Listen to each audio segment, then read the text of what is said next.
Birinci soruğa жооп беребиз. Мигранттардын акыркы жылдагы жашоо шарты. Эми мына Санкт-Петербург шаарында мен 20 жылдан ашыкча жашап атам. Ошол мезгилден баштап бизде сыртка келүү жылдан жылга көбөйүп атат да. 2005 жылы абдан көбөйдү, 2010 жылы дагы көбөйдү, мына акыркы жылы дагы көбөйүп атат. Эми мына мигранттардын келгендеги жаш балдардын, жаш кыздардын келгени мени ушунчалык ичимде ачыштырат да. Алардын жашоо шартын кээ бириники жакшы күчтүү тууган уруктары болсо, эми ушунчалык биздин мекенибиз туруп, мамлекетибиз туруп, ушул өкмөтүбүз туруп, министерство бар болуп туруп, кандай деген биздин жерибиз бар. Жерибиздин сулуулугуна бүткүл дүйнөдөгүлөр суктанат. Муну демек биздин кыргыздын ата бабасы алатоону ээлеп калган да. Эми ошол жерге иш орун ачып, иш таап берип, жашоого каражатты тапканда биз мынчалык эл кыйналбайт эле. Эми ушул эмне себептен келип чыкты деген суроону азыр мына 90-жылдан баштап туулган жаш балдар азыр 20 жаш, 20 жаш алар билбейт, түшүнбөйт. Мен ошого бир азыраак токтолуп өткүм келди, ой жүгүртүп. Мына биз Советтер Союзунун убагында Оштогу насосный заводдон өзүмдүн эмгек жолумду баштаган элем. Ошол жерде партиялык, комсомолдук жана профсоюздук иштерде иштеп жүрүп, эл менен бирге иштеп жүрдүм. Эми ушул жерден мына ойлоп карасак, мына Советтер Союзунун жок болуп кеткенине мына 90-жылдан баштап болсо, 91-жыл болсо, мына 27 жыл, 28 жыл болуп калды. Эмне себептен биз ушундайга таң каларлыктар. Мынакей коммунисттик партиянын ролу кыскача гана 70 жылга жетпеген убакта кандай экономикалык көтөрүлгөнгө бардык. Биз деле ушул насосный заводдон баштап канча өндүрүштөр болуп, жумушчуларга даже ишсиз жүргөн адамдарга туньяс деген статья коюлчу. Бардык иште эмгектен дегенчи. Эми ошондо мына СССРдин кулашына согуштун бүткөнүнө 45-жылы бүткөн болсо 70 жылга жакыныраак болгондон кийин мына биздин мындай өзүнчө коомдун өсүшү, өзгөрүшү бар да. Мына бул батыштагы мамлекеттер, Америка мамлекети көз артып, кандайдыр бир башка бир мамлекетти басып алып, багындырып, ушуларды чөгөлөтүү алардын койгон максаты бар да. Ошончо мынакей комитет 300 деген бар экен, аны Джон Колеман деген ушул Американын жанагындай өзүнчө управлениясында иштеген Англиянын чалгынчысы болот, офицер 30 жылдан ашык изилдеп отуруп, ошонун айткан сөзү мына бул комитет 300 деген бүткүл дүйнөдөгү адамзаттардын кантип жашоо боюнча башкарат деген айтканы бар да. Ошол мында ойлонуп карасак, мындай көз жүгүртүп карай турган болсок, ошонун баардыгы тең туура эле. Королевский римский клуб деген бар. Американын өзүнчө хаус теориясы бар. Кантип үчүнчү мамлекетти жок кылыш керек деген. Мына биздин жөнөкөй сөз менен айтканда, эки адамды уруштуруп койсо, үчүнчү адам эле бири-бирине ушактап койсо, сен мындай урушуп калат да. Мына ошондой кылып туруп, мамлекеттерди жок кылуу пландарында болгондо Советтер Союзун жок кылыш керек болот. Мына ошол мезгилде мына 87-жылы, 86-жылы Тажикстанда согуш болду. 89-жылы Өзбекстанда өзбектер менен түрк мисхетистер согуш кылды. Бири-бирин ошол элдерди дагы бири-бирине үгүттөп, адамдык психологияны оңдоо, психологияга таасир этиш боюнча алар өтө чоң эмгектерди жаратканда теория. Ал жашыруун, аны эч жерге жазбайт. Бирок кээ бир убакта ошондой кылып гана чыгып кетип атат да. Мынакей ошон үчүн 90-жылы биз бир жакшынакай эле жашап, ошондо биздин чоңдорубуз Тажикстанга барып, тынчтык орнотуп, Арменияга барышып, Армения менен Азербайжандарды бири-бирине ушундай кылып туруп жарашкыла деген ушундай миротворческий деп тынчтык жолун кылган биздин эң бир күчтүү алдыңкы улуттук лидерлерибиз бар эле да. Эми ошолор кайда кетти? Элдин тагдыры бул эл башчы. ел башчы кандай болса, элдин тагдыры ошондой болот. Мынаке 90-жылы легендарный парламент деп болду. Ошолордун баарына тең көрүп туруп, мына ошондогу кетирген биздин лидерлердин кемчилдиги болду. Эми мына Аскар Акаевдин келгени, ал ученый, мен абдан сыйлаган адам. Bunday dünya жүзүндөгү эң күчтүү физиктердин бири биздин Аскар Акаев. Эгерде ал саясатка кетпестен, президент болбостон, ушу Санкт-Петербургдун өзүндө окумуштуулукту болтургансы мүмкүн, Нобелдик сыйлыгын качан эле алып калмак. Кыргыздын эң бир күчтүү. Бирок ошол жака саясатка барганда жаңылды да, 10 жыл отуруп өзүнүн ыктыяры менен эле кетип ийгенде адамды калтырып, тынчтык жолу менен эле президенттик 15-жылга өзү өтүп кетти да. Ошондо элдин абдан кыжырланып келгенде, эми Роза Отунбаева аябай мен сыйлаган адамым. Ал Москвадагы университетти бүтүп, 4-5 чет тилди билген, аябай сабаттуу, кыйын аялдар деп эсептечүмүн. Ошол убактардагы эң бир кыйын адам. Мынаке Англияда иштеп жүрдү, Америкада иштеп жүрдү, чет тилде англис тилин аябай жакшы билген адам. Эми ошону немеге депутаттыкка киргизбей койду Аскар Акаев. Бакиевди киргизбей койду. Ошону менен бирикип Аскар Акаев менен тирешип оппозицияга кетип, анан кийин мына 2005-жылкы революция болду. Мында дагы тынчтык жолу менен болбостон, эми тынч ушул кетирип, качып чыгып кетип, Аскар Акаев деле ошондо отуруп эле чакырып, мен алсаң ушул президенттикти алгыла деп, тынчтык жолу менен ошол жерде калса болот болчу да мынтыккенде. Аны жасаган жок. Демек, кандайдыр бир тышкы күчтөрдүн таасири болсо керек деп ойлойм да. Завод, фабрикалар Аскар Акаевдин убагында жок болду. Мына Оштогу эле насосный завод, шелк комбинат. Азыр Кытай мамлекети үчүн биздикилер жөн эле соода түйүнүн ачуучу торговый аянтча. Алардын экономикасын биз, алардын чыгарган продукциясын сатып алуу менен биздикилер ошо жаңбагыда бир куча адамды айтканда. Эми ушул жерде элдер ишсиз калды. Кандай кыйынчылыкты көрдүк. Мына ушунун бардыгы тең Аскар Акаевдин кыргыз элинин алдындагы кетирген чоң күнөөсү болуп эсептелет. Уурулардын уюгун Акаевдин убагында уюштуруп коюп кетти. Өзүнчө мындай кылып айтканда, жатып ичер, эмгектенбей акча таап, бул коррупция деп. Коррупция деген эмне? Коррупция деген жаман адам жана жаман закон. Ыймансыз адам ошол жердеги жеп жутуганга аны караган эч ким жок да. Контролдо бирөөсү келсе, анысына дагы акча берет. Ошентип отуруп биздин кыргыз элине өтө кыйын келди. Мына мен Санкт-Петербургдагы окумуштуулар союзунун алдында кыргыз комиссиясында иштеп жүрдүм. Ошондогу этнографиялык ученыйлар айтат эле, кыргыз элин данышман эл дейт экен. Мудрый народ дейт. Кыргыз эли өкмөтсүз кыштын күнкү боз үйдө жашап, урпагын улап, улутту улап келишти. Мына ушул башка жерде мындай болгон жок да. Бүт кыйынчылыкка чыдап, чыдамкайлык, сабырдуулук менен бардыгын жеңип келди. Данышмандык менен дагы да кыргыз эли жеңип атат. Мына ушудан кийин анан Бакиев келди. Алда кокустан эле болуп калды. Мына мен тамак ичип эле манты жеп отурсам мен болом деген эле анан президент болуп калды деп. Эмне деген эл ошол убактагы убактылуу өкмөттөрдүн эң чоң кыргыз элинин алдында күнөөсү бар.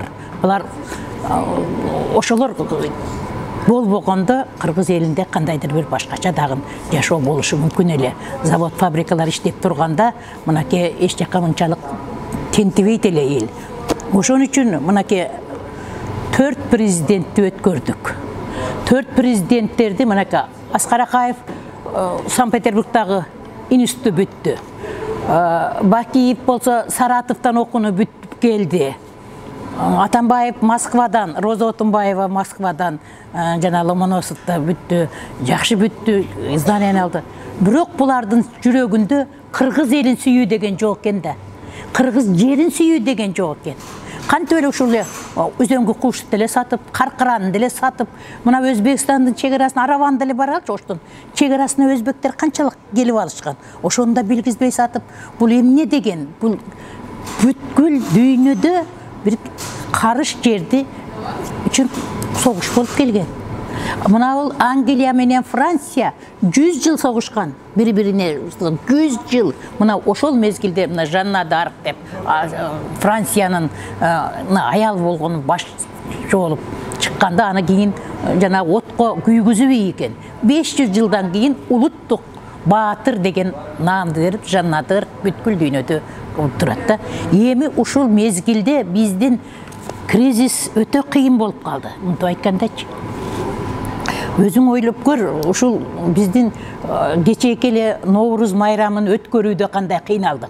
Себеби биз өзүбүздүн жерибизде эмес да. Уруксат бербей, акырында мына Талай Калабаев мына биздин ардактуу консулубуз жардам берди. Ал жакка звонт этип, тааныштарына звонт этип, бул жакка звонт этип, уруксатты кандай зор калдык.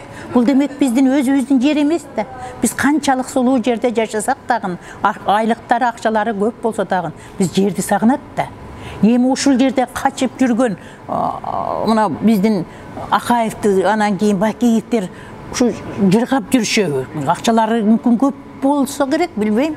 Бирок ошон үчүн мен айтайын дегеним, кыргыз жеринен садага кетсек болот.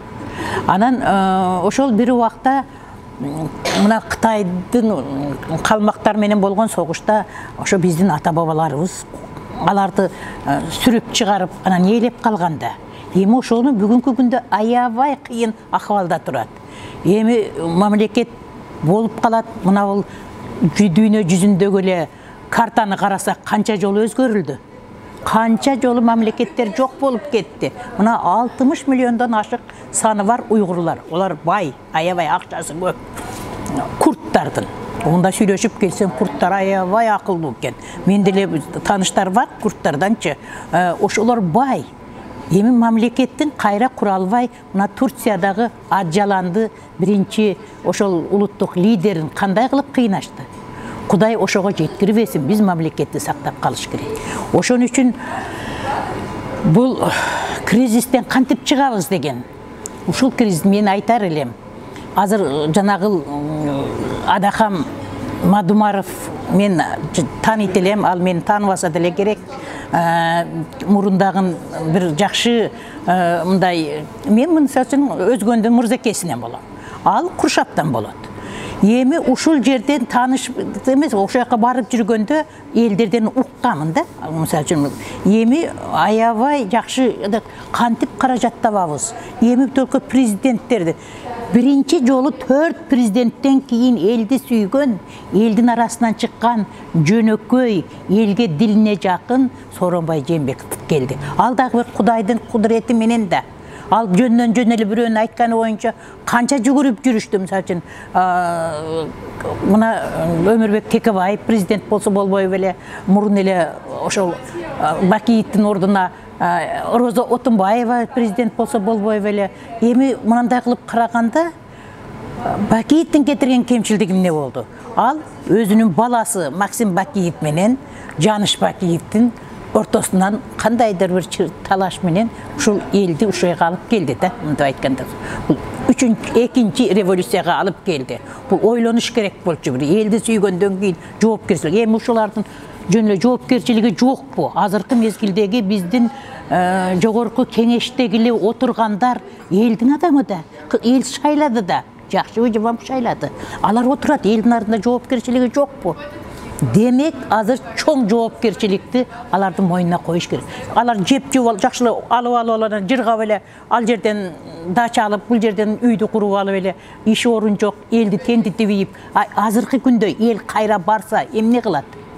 Даганан кийин бул жерден ана Американын көк акчалары алар бир жанын кыйнап таппайт. 2 станокту коюп койсо, түнүгүн иштесе, кудду Кыргызстанда төңкөрүш кыла турган акчаны жөнөтүшөт. Алардыкы Кыргызстандан чыгат.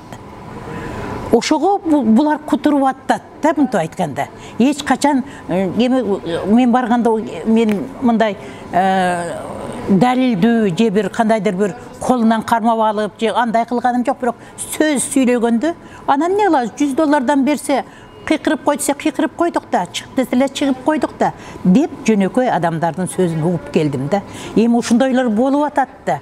Болбосо мынакей Россиянын революциясындагы 100 жылдан ашык өтүп кетти. Эми ошонун себептерин эми айтып атышат Россияга. Себеби Англиянын ошол адамдары акча берип, анан Тройскийди жөнөтүп, Ленинге жөнөтүп, анан революция кылып, булардын чоңдорун жанагы башчыларды сыртка чыгарды.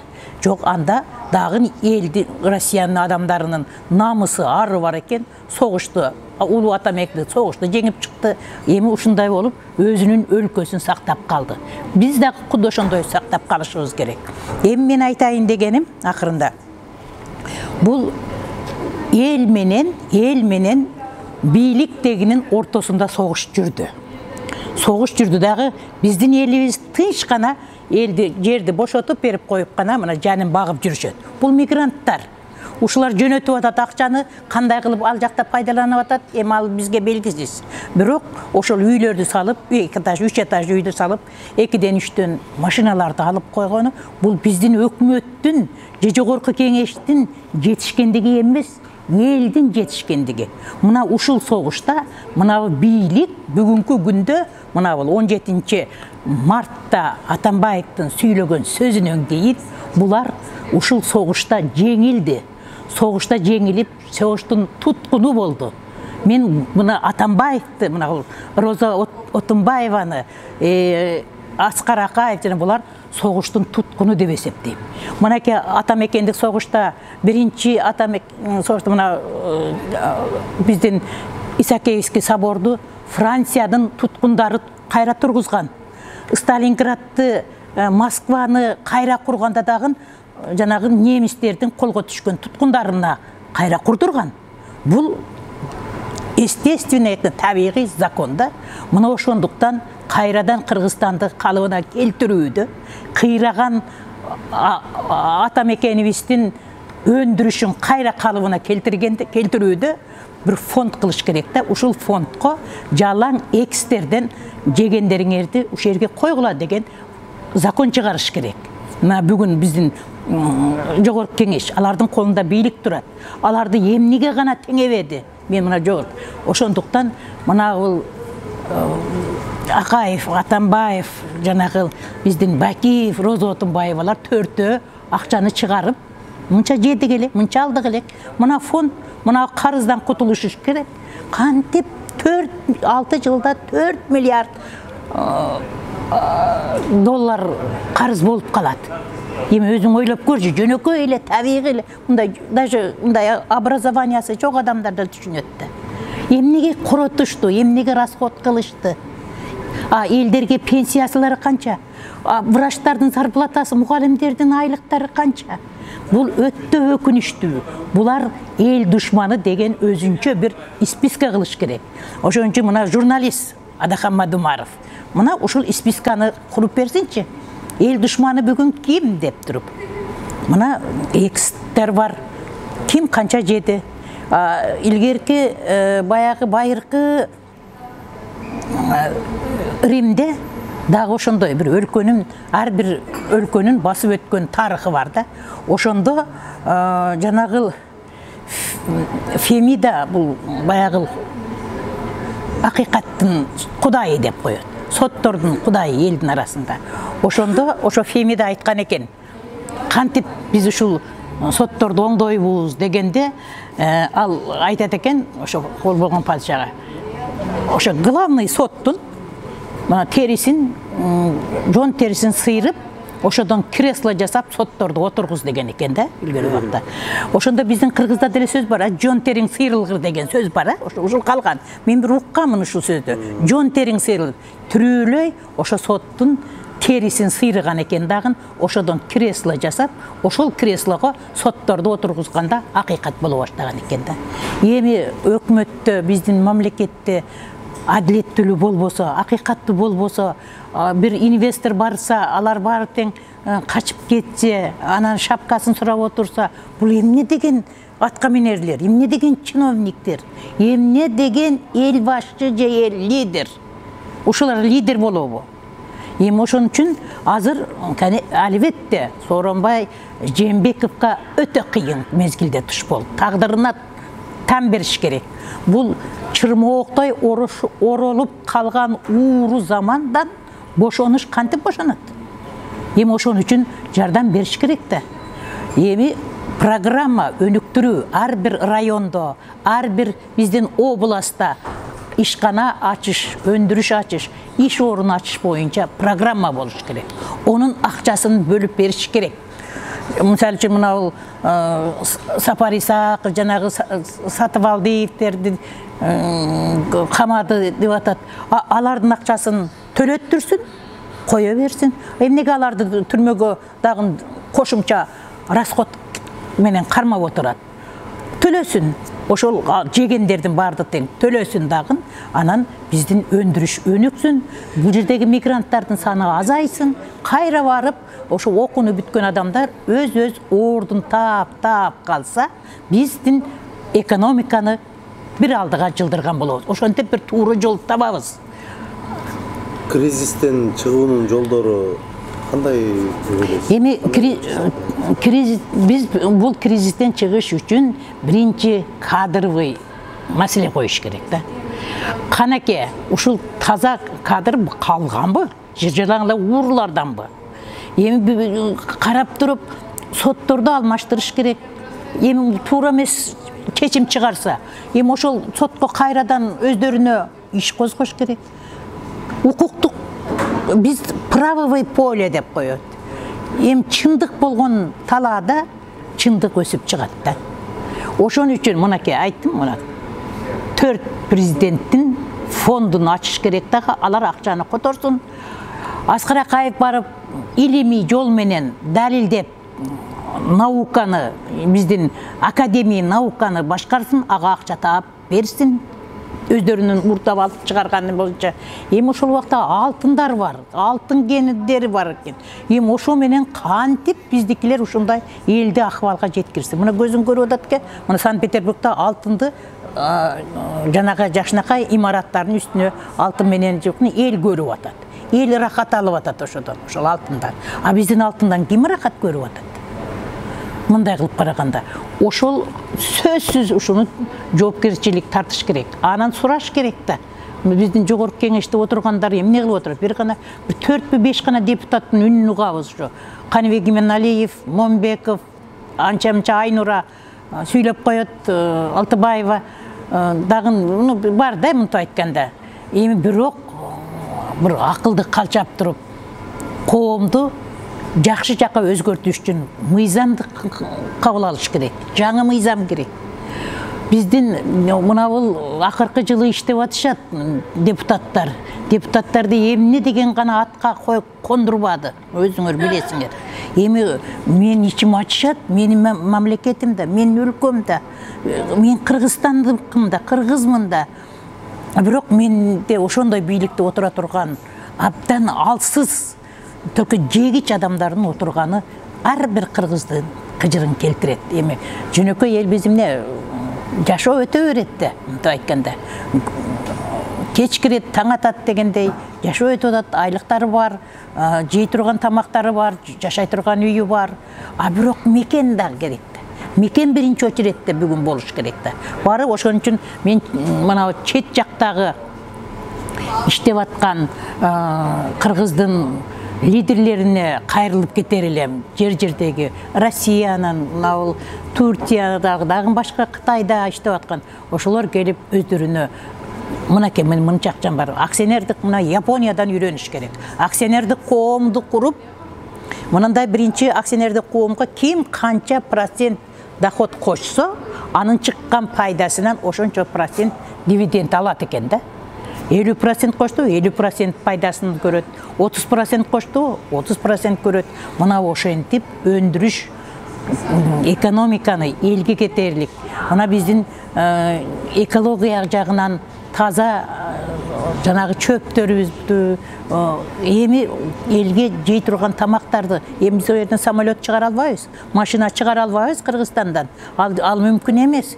Ошого кийин элге өтө турган, элге иш орунду 20 миң, 30 миңден айлыкты алып, врачтардын дагы айлыгын көбөйтүп, теги мугалимдердин айлыгын ошол экономика көбөйсө, алардын айлыгы көбөйөт.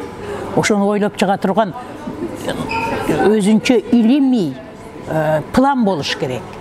Кайсы жерде эмне өстүрөбүз, аны каерге барып сатабыз, аны ким кандай финанслайт, ким каржылайт деген сөз боюнча болуш керек да, ол жөн эле бир күндө эле мындай деп боло койбойт. Ошон үчүн биздин академия наук иштеш керек. Анан кийин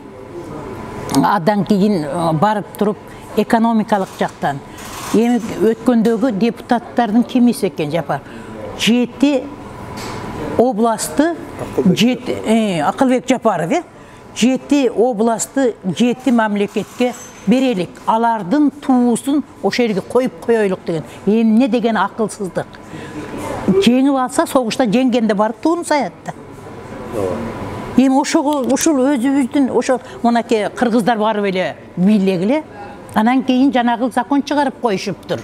Жогорку кеңештенчи, мына бул чет элдик атуулдарга кызмат берилбесин деген. Депутат боло албайт экен, губернатор боло албайт, мэр боло албайт деген. Бул өздөрү үчүн жалаң сабатсыз адамдар үчүн түзүлгөн мыйзам. Резерв кадрды чет элде иштеп аткан кыргыздардан коюш керек. Кыргыз эли эч качан өзүнүн мамлекетине каршы тура албайт. Илгери убакта мына бул кыргыз менен калмактын согушунда кыргыздын кичинекей балдарын алып кетип, канча 3 жашар, 4 жашар, 20 жашка чейин тарбиялап туруп кайра кыргыздын өздөрүнө салган экен. Ошондо кыргыздын аксакалдары бүт комузчуларды чакырып, алдыдан комуз менен тосуп алганда, баягылар өзүнүн жоолор кайра кайтып кеткен экен. Эч качан канында кыргыздын каны ойногон кыргыз өзүнө чыккынчы боло албайт. Чыккынчы боло албайт кыргыз элге. Ошон үчүн мына бул кызматка койгондо губернаторлукка болобу, мэрликке болобу, чет элде ыйманы бар адамдарды коюш керек да. Азыр ыйман эми акча деп калса эле, акча тапкан айлык акчасы бүтүсүнө өлбөй калабы? Же жаналгычка пара береби? Ушу мени өлтүрбөй кой деп. Кандай бир ушунчалык ач көз акылсыздар канча миллион миллиардтаганды жеп коюшат дагы, алар унчукпай жүрө беришет. Эми мына ал жерден мен Адакам Мадымаровка кайрылып кетким келет да, менин сөзүмдүн аягында. Элди оңдоп тынчтык жолу менен эми убактылуу 4 жыл 5 жылга чейинби митинг менен пикетти токтото турган бир мыйзам чыгарыш керек да. Мына элдерди кыйрак кылдык, ошонун үчүнчү күч колдонуп кетип атат да. Ол жөн өзү эле тынчтык менен өткөрөбүз дейт. Мынандай площадка кылып туруп, ар бир элден, мына коллективдин бирден өкүлү барса, мына 100 адамдан бир адам барып туруп, анан ошол жердеги бир здание имараттын ичиндеги эле чогулуш кылып, съезд кылып, курултай жасап, өз ойлорун билдирип, бири-бирин угуп, бири-бирин тыңшап, анан кийин жакшы бир жыйынтыкка келсе дейин да. Эми ошондо жаңыдан Өзгөн районунан 4 жолу депутат болду. Мен ушу билишимче, мен буякта жүрүп кеде-кеде гана угуп калам да. Ошо биринчи жолу депутаттыкка ат коюлуп баратканда мен силердин ушул жердин кулунун дегенде ушул элдин баары тең акыйкат кылып туруп колдоп беришкен. Мен бир ошондо бир ыр жазып койдум эле, ошону окуп коеюн. Этиңде эски көйнөгүң, эл үчүн чагылат көйгөйүң, кайрат бар ички байлык мол жөнөкөй дилге көнгөнүң. Жаңырат эски көйнөгүң, жаңыртып дилдин көйгөйүн, жан дүйнөңдү эскиртпей байкагың өзөк көңдөйүн.